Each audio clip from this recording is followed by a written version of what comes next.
பொடி ஃப்ரெண்ட்ஸ். இது எந்த பொரியலுக்கு என்ன வேணாலும் போட்டுக்கலாம், நல்லாயிருக்கும், டேஸ்ட்டாக இருக்கும். வெறும் காரம் போட்டால் அந்த அளவுக்கு டேஸ்ட் இருக்காது. இது செஞ்சு பாருங்கள், சூப்பராக இருக்கும். இதுக்கு தேவையான பொருட்கள்: கடல் பருப்பு, உளுத்தம் பருப்பு, தனியா ஒரு 150 கிராமு, கடல் பருப்பு 100 கிராமு, உளுத்தம் பருப்பு 100 கிராம், தனியா 150 கிராம்.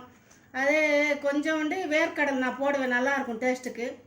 வேர்க்கடல் ஒரு 50 கிராமு, ஒரு 50 கிராமு எள்ளு, அப்புறம் 150 கிராம் காஞ்சி மிளகா. இதுக்கு தேவை கரெக்டாக இருக்கும். இந்த காரம் வேணும், 150 கிராம் காஞ்சி மிளகா வேணும், இந்த அளவுக்கு வேணும்.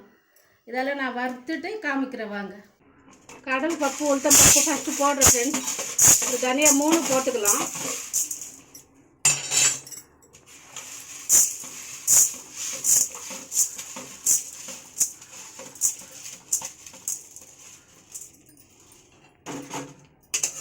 கடல் பருப்பு, உளுத்தம் பருப்பு ஃபஸ்ட்டு போடுறேன், கொஞ்சம் வேகணும். அப்புறமா தனியாக காஞ்சி மிளகா போட்டுக்கலாம்.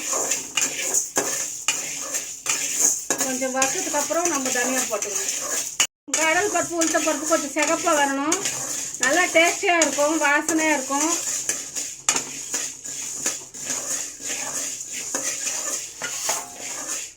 தனியாக கூட போட்டாச்சு ஃப்ரெண்ட்ஸ்.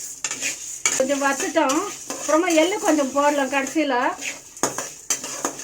எள்ளு கூட நல்லா வறுக்கணும், வறுத்துட்டா நல்லாயிருக்கும். பச்சையாக போட்டு நல்லா இருக்காது.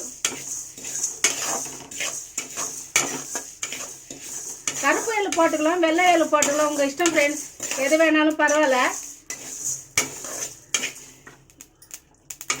கடைசியில் வேர்க்கடலை அது வறுத்ததுன்னா நீங்கள் அசல் வறுக்க தேவையில்லை, பச்சையாக இருந்தால் கொஞ்சம் நேரம் வறுக்கணும்.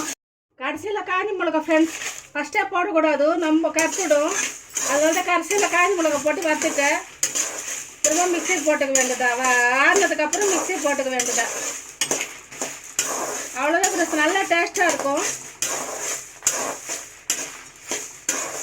வெறும் காரம் போட்டால் அந்த அளவுக்கு டேஸ்ட் வராது ஃப்ரெண்ட்ஸ். இந்த வறுத்தது ஃபுல்லாமே இதில் போட்டாச்சு மிக்சியில்.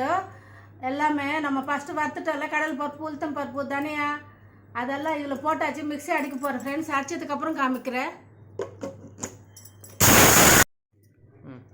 எல்லா பொருளோட கத்திரிக்காய் பொருளுக்கு இந்த பொருள் பொடி போட்டோம்னா சூப்பராக இருக்கும், செம்ம டேஸ்ட்டாக இருக்கும். நீங்கள் செஞ்சு பாருங்கள், விடவே மாட்டீங்க, அவ்வளோ நல்லா இருக்கும். நல்லா வந்துச்சு ஃப்ரெண்ட்ஸ், பார்த்தீங்களா? இந்த மாதிரி தான் இருக்கணும், ரொம்ப மசைய வேணாம், நல்லா டேஸ்ட்டாக இருக்கும், வாசனையாக இருக்கும். பாருங்கள் எவ்வளோ செம்ம வாசனையாக இருக்கும், நல்லாயிருக்கும். இது பொரியல் பொடி. என்னோடய சேனல் பேர் வந்து moms tips friends. Please subscribe me.